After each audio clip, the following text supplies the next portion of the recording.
We finally have a sequel to Bumblebee, which sounds really weird me saying that considering I'd only seen Bumblebee like 3 days ago at the time of this recording, which is outrageous considering I'm a huge Transformers fan. Don't know why I just never got around to seeing Bumblebee. But anyway, the full reaction is actually on the channel. If you want to see it after the review, in the comment section, pin at the top. But now the Maximals are here. Rise of the Beasts is the sequel to Bumblebee, and I gotta be honest, growing up, I said this in all the trailer reactions, obviously I love Transformers, but I really loved Beast Wars. That was like pinnacle childhood for me, boy. And I'm gonna say right now, this movie is pretty good. In fact, it was pretty goddamn sick, mate. Story-wise, I'm gonna be very vague, even though there is one of the trailers does a huge like drop kind of thing plot-wise. I'm not even going to mention that just in case you ain't seen it. But keeping it very vague, this is a few years after Bumblebee. We're in the 1990s now, so all that stuff is looking very nice in New York City. And basically, the Autobots and the Maximals need to team up along with two new human characters and basically stop bad guys from getting something, which if that thing happens, it'll be a very, very bad day on Earth. That's the basic story. It's definitely obviously nothing groundbreaking, but if you compare it to the last night, I'm actually ranking the Transformers movies tomorrow. Make sure you subscribe, yo. But compared to that, this is like masterpiece level. The story, for what it is actually pretty good. I was invested, definitely wasn't bored at any point, and they've definitely learnt their lesson. Stop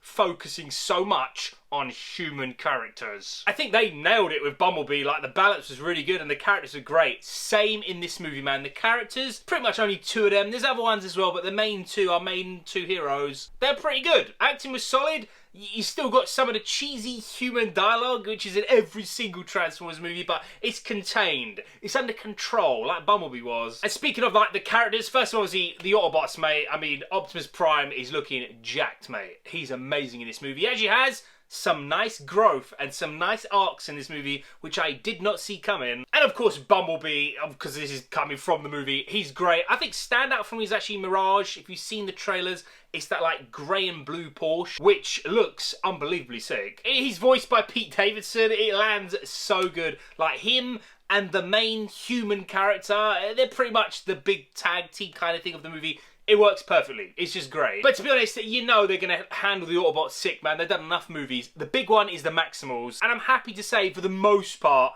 it was very good. Optimus Primal and Air Razor definitely had like the most screen time, the most like stuff to say kind of thing. Optimus Primal's arc was actually really, really good. By the way, his voice, I didn't think anything could like rival Optimus Prime, but yeah, they made it happen. And to be honest, while I'm talking about the voice acting, everything was flawless. However, I keep it real. I will say, if you're a fan of like Rhinox, for example, he didn't say much, bruv. I'm just saying, he had some sick scenes, but he didn't say much. Keep like your expectations in check. They are doing so much in this movie, man. They got to set up the 90s New York. They got new characters introduced with their own backstory and all that stuff. And obviously, like, kind of introduced us to the Autobots. We didn't get much of them in, like, Bumblebee. And the new threat, and the plot, and the Maximals. There's a lot of stuff in this movie. And it's 2 hours. And I respect to the runtime, as someone who's binged the Transformers movie over the last week for this ranked video, it was well nice having a 2-hour Transformers movie, not 2 hours 45. That would have been way too long. Action, the soundtrack, it was unbelievable, man. Just the last 40 minutes,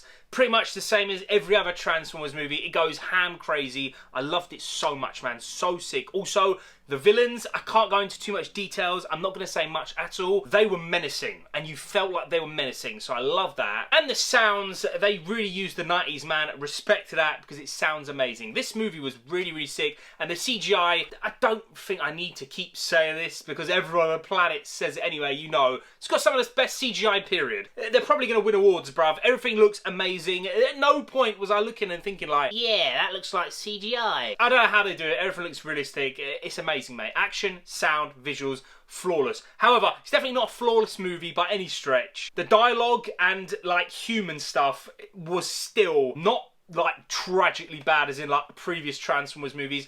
I think it was on the same level as Bumblebee for me, so I didn't mind it too much. Definitely a few times I was rolling my eyes, bruv, because it was that cringy, but I gotta be honest, this is a very sick movie. Like, Transformers-wise, it's definitely in the top 3 for me being the best. Again, you're gonna see that video, stay tuned tomorrow. But the final thing I'm gonna say is, if you're a fan of Transformers, definitely go and see it, bruv, 100%. It's way better than The Last Night, way better than Age of Extinction. Do not worry, this is a very sick movie, and I'm gonna give Rise of the Beasts 8 nerds out of 10. 10. If you have seen Rise of the Beasts, please let me know down below. That'd be really sick, man. I think they've done, for like Beast Wars and Transformers meshing together, I think they've done as best as they could have done. And yeah, I can't really knock it that hard, bro. It's a very, very good movie for me personally, as a fanboy of Transformers. Tell me what you think down below if you have seen it. Thanks for watching, guys. Subscribe on the mission to 50k. You guys are sick. Take care. Peace.